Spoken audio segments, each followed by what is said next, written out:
ہاں ہاں قسم ہے چاند کی اور رات کی جب رخصت ہونے لگے، اور صبح کی جب روشن ہو جائے، کہ وہ آگ ایک بہت بڑی آفت ہے انسان کے لیے ڈر کی چیز، یعنی اس شخص کے لیے جو تم میں سے آگے بڑھنا چاہے یا پیچھے رہنا چاہے۔ ہر شخص اپنے کرتوتوں کے باعث گرفتار ہوگا، مگر داہنی طرف والے نیک لوگ جنتوں میں ہوں گے اور پوچھتے ہوں گے، یعنی آگ میں جلنے والے گناہگاروں سے، کہ تم دوزخ میں کیوں پڑے؟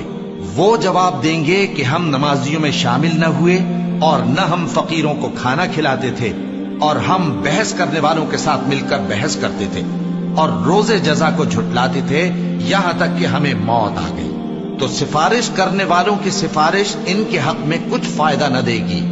ان کو کیا ہوا ہے کہ نصیحت سے روگرداں ہو رہے ہیں؟ گویا گدھے ہیں کہ بدک جاتے ہیں، جو شیر سے ڈر کر بھاگ جاتے ہیں۔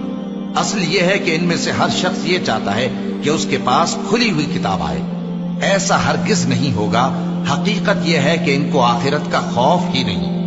کچھ شک نہیں کہ یہ قرآن نصیحت ہے، تو جو چاہے اسے یاد رکھے، اور یاد بھی تبھی رکھیں گے جب اللہ چاہے۔